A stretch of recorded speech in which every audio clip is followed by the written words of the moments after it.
하나님의 말씀인 성경은 우리에게 하나님을 경외하는 것이 지식의 근본이 된다 말을 합니다. 또 하나님을 경외하고 그 명령을 지켜 행하는 것이야말로 사람의 본분이 된다라고 이야기를 합니다. 하지만 그 전에 먼저 우리는 우리가 경외해야 할 대상, 하나님은 과연 어떠한 분이신지 그분에 대한 선 이해가 뒤따라야 합니다. 그저 우리에게 맹목적인 믿음만을 강조한다면 대체 무엇 때문에 하나님을 믿어야만 하는가? 그러한 반발심만이 우리 안에 가득할 뿐입니다. 그리고 분명 그 맹목적인 믿음은 우리의 환경과 고난, 또 아픔 속에서 언제든지 변질되어질 수 있는 위험이 가득합니다. 우리는 지난 2주 동안 새생명 축제를 통해서 수많은 VIP들을 초청했죠. 그리고 그들에게 그저 믿으세요, 나오세요 이렇게 강요하지 않았습니다. 예수님이 왜 나의 삶의 행복이 되시는지, 왜 내 삶의 행복이 되기 위해서 하나님 아버지께서 나에게 행하신 일이 무엇인지를 전하고 듣는 귀한 시간들을 가졌었습니다. 오늘 히브리서의 기자 역시 마찬가지입니다. 그저 믿으라 강요하지는 않습니다. 믿음의 중요성에 대해서 말하면서도 우리가 왜 하나님을 믿어야만 하는가, 왜 예수님이 우리의 구원자가 되시는지에 대해서 계속해서 변론을 아끼지 않고 있습니다. 동시에 우리의 믿음의 주체가 되시는 예수님에 대한 설명을 계속해서 이어 나아가고 있습니다. 예수님은 누구신가? 구약의 배경을 지니고 있던 그 당시 히브리인들을 상대로 계속해서 변증적인 논리를 펼치며 예수님에 대해 그는 말하기를 시작합니다. 하나님의 아들 예수 그리스도, 영원한 구원의 근원이 되시는 분, 하나님의 영광의 광채요 그 본체의 형상이라, 전사보다 뛰어나며 영광과 존귀의 간을 쓰신 분, 우리가 믿는 믿음의 도리의 사도시며 우리가 위대하다 말하는 모세보다 여호수아보다도 더욱 위대한 분이 바로 예수님입니다 라고 그는 말하고 있습니다. 그리고 오늘 본문에 이르러서는 예수님에 대해서 이렇게 이야기합니다. 우리 첫 번째 대제를 같이 읽어보도록 하겠습니다. 시작. 영원한 대제사장이신 예수, 영원한 대제사장이라 예수님을 소개하고 있습니다. 1절의 말씀입니다. 대제사장마다 사람 가운데서 택한 자이므로 하나님께 속한 일에 사람을 위하여 예물과 속지 않은 제사를 드리게 하나니, 대제사장은 사람을 위해서 하나님과 관계되는 일을 수행하라 세우심을 받은 자입니다. 사람을 위해서 하나님 앞에 대신 나아가서 제사도 드리고 기도도 드리고 예배 드리는 자입니다. 하나님과 사람 사이에 다리를 놓는 귀한 역할을 하고 있죠. 이 일은 이 땅에 오신 주님의 가장 중요한 사역이었고, 지금도 하나님의 보좌 그 우편에 앉으사 계속적으로 행하고 계신 사역인 줄 믿습니다. 우리가 잘 알고 있는 종교개혁자 존 칼빈, 그는 우리 예수님에게 주어진 세 가지의 중요한 지책에 대해서 설명을 합니다. 예수님은 왕과 선지자 그리고 제사장의 직책을 가지셨다. 주님은 만왕의 왕으로서 이 세상을 통치하시면서 이 땅에 하나님의 통치를 이루시는 분이시다. 선지자로서는 장차 다가올 하나님의 통치, 하나님의 나라가 이 땅에 임할 것을 선포하고 가르치시며 우리에게 그에 합당한 하나님의 백성이 될 것을 말씀하고 계신다. 또한 영원한 대제사장으로서 우리를 위하여 자신의 몸을 대속의 제물로 삼으셔서 우리를 향한 하나님의 완벽한 사랑과 희생 그리고 순종의 제사를 지내셨다라고 이야기합니다. 그런데 중요한 것은요, 이 사명과 직분이 예수님이 원해서가 아니라 하나님이 주셨다라는 사실입니다. 4절 말씀입니다. 이 종기는 아무도 스스로 취하지 못하고 오직 아론과 같이 하나님의 부르심을 받은 자라야 할 것이라. 계속해서 5절, 또한 이와 같이 그리스도께서 대제사장 되심도 스스로 영광을 취하심이 아니요 오직 말씀하신 이가 그에게 이르시되 너는 내 아들이니 내가 오늘 너를 낳았다 하셨고. 예수님께서 대제사장의 사명과 직분을 맡은 것, 그것은 스스로 하신 것이 아니라 하나님의 부르심에 있었다라고 말씀하고 있습니다. 네, 하나님이 주신 사명이었던 것입니다. 하나님이 예수님을 선택하셔서 예수님께 친히 맡기신 사명이었다 말하고 있습니다. 이게 바로 예수님께서 성육신하셔서 이 땅에 오신 목적이었다라는 것이죠. 마찬가지로 오늘 우리에게도 하나님이 주신 사명이 있는 줄 믿습니다. 우리는 그저 이 땅에 우연히 태어난 존재가 아닙니다. 예레미야의 말씀과 같이 어머니의 태에서부터 이미 하나님께서 구별하시어 택하신 존재들입니다. 우리 한 사람 한 사람에게는 분명 하나님께서 맡기신 귀한 사명이 있습니다. 우리 모두에게 공통된 사명도 있을 것이고 나 개인에게 혼자 주어진 매우 특별한 사명도 있을 겁니다. 그것을 깨닫고 그 사명에 충실하게 순종하며 살아가는 이에게는 분명 그에 합당한 하나님의 축복이 임하게 될 것입니다. 분명 하나님 앞에서 성공적인 삶을 사는 것입니다. 그렇다면 여러분 한번 생각해 보시기 바랍니다. 하나님 앞에서 성공적인 그러한 축복받은 삶을 살아가기 위해서 오늘 내가 감당해야 할 하나님의 사명은 과연 무엇인가? 특별히 이사야 43장 7절의 말씀을 보니까 이렇게 말씀하고 있습니다. 우리 한번 같이 읽어보도록 하겠습니다. 시작. 내 이름으로 불려지는 모든 자 곧 내가 내 영광을 위하여 창조한 자를 오게 하라. 그를 내가 지었고 그를 내가 만들었느니라. 아멘. 하나님께서 우리에게 맡기신 사명 여러 가지가 있겠죠. 그 궁극적인 목적은 바로 하나님 앞에 영광을 돌리게 하기 위함이라 말씀하고 있습니다. 하나님께 영광을 돌리고 하나님을 기쁘시게 하는 것, 이것이 바로 우리를 창조하시고 선택하신 부르신 목적이자 사명이라 이야기하고 있습니다. 또한 에베소서 1장 11절에서 14절의 말씀을 보니까 이렇게 말씀합니다. 모든 일을 그의 뜻의 결정대로 일하신 이의 계획을 따라 우리가 예정을 입어 그 안에서 기업이 되었으니 이는 우리가 그리스도 안에서 전부터 바라던 그의 영광의 찬송이 되게 하심이라. 그 안에서 너희도 진리의 말씀 곧 구원의 복음을 듣고 그 안에서 또한 믿어 약속의 성령으로 인치심을 받았으니 14절 말씀 한번 같이 읽어보겠습니다.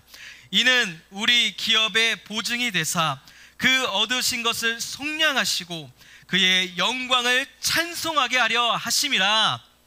여러분 아멘이십니까? 하나님께서 우리를 부르신 그 목적, 예수님을 통해서 우리를 구원하셔서 하나님 나라 상속자로 삼으신 목적도 모두 다 하나님의 영광을 찬송하기 위함이라 말씀하고 있습니다. 그렇기 때문에 오늘 우리가 이 자리에서 예배하고 기도하고 찬송 부르는 이 모든 일들은 보통의 일이 아닙니다. 우리가 예배의 자리 가운데서 나오는 이 모든 일들은 우리를 창조하시고 부르신 하나님의 목적 가운데 순종하며 반응하며 살아가는 최고의 가치를 행하는 일이 됩니다. 그래 여러분 바라기는요, 결코 예배의 자리를 가볍게 여기지 마시기 바랍니다. 우리의 삶에 있어서 가장 최고의 자리는 바로 하나님을 예배하는 이 자리입니다. 이 시간이야말로 정말 나를 부르신 하나님의 목적에 가장 충실하게 살아가는 시간이 됩니다. 그리고 우리는 그러한 충실함으로 우리의 영원한 구원의 근원이 되시는 예수님을 바라봐야 할 줄 믿습니다. 우리 두 번째 내지를 함께 읽겠습니다. 시작. 영원한 구원의 근원이 되신 예수. 하나님의 택하심과 부르심의 사명에 순종하신 예수님은요, 우리의 영원한 대제사장이 되셨고 또한 우리의 영원한 구원의 근원이 되셨습니다. 7절은 이렇게 말씀합니다. 그는 육체에 계실 때에 자기를 죽음에서 능히 구원하실 이에게 심한 통곡과 눈물로 간구와 소원을 올렸고 그의 경건하심으로 말미암아 들으심을 얻었느니라. 하나님의 사명을 따라서 이 땅에 오셨던 예수님, 그분께서 심한 통곡과 눈물로써 간구와 소원을 올려드렸다 말합니다. 왜 그렇게 심한 통곡과 눈물로써 간구하셨을까요? 장차 임하게 될 십자가 위에서의 죽음에 대한 두려움과 공포 때문이었을까요? 아닐 겁니다. 만약 그러하더라면 십자가를 지기 위해 이 땅에 오셨다는 그 주님의 말씀은요, 거짓말이 되어지는 겁니다. 죽음에 대한 두려움이 아니라 죄로 인해 죽어가는 나를 향한 통곡과 눈물의 간구이었고, 십자가 대속의 사건으로서 나를 구원하시고자 하시는 주님의 소원이었습니다. 나의 죄를 대신 짊어지고 죽음에서 능히 구원하실 이, 나의 모든 죄의 문제를 온전하게 해결할 수 있는 그 유일하신 한 분, 하나님 앞에 기도하셨다라는 것입니다. 예수님의 통곡과 눈물은 주님을 위해서가 아니라 오로지 나를 위한 눈물이었습니다. 나의 죄와의 구원의 문제 때문에 심한 통곡과 눈물이라는 간절함을 가지고 하나님 앞에 기도하셨다는 것입니다.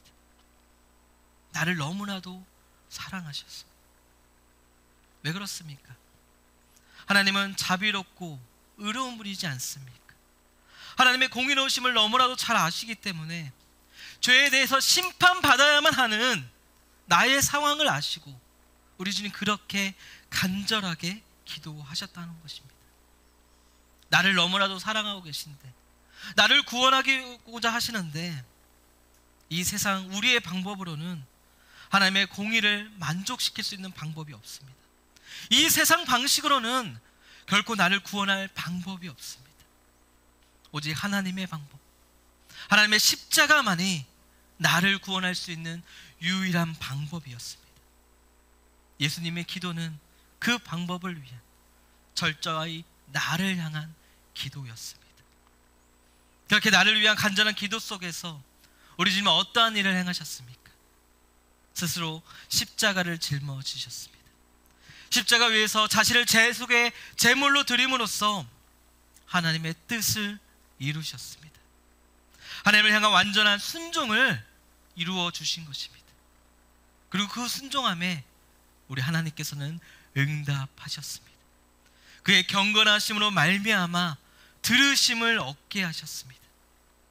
십자가 죽음에서 건져내시어 3일 만에 부활케 하셨고, 하늘 보좌 우편에 앉히사 모든 이름 가운데에 가장 뛰어난 이름을 허락하셨습니다.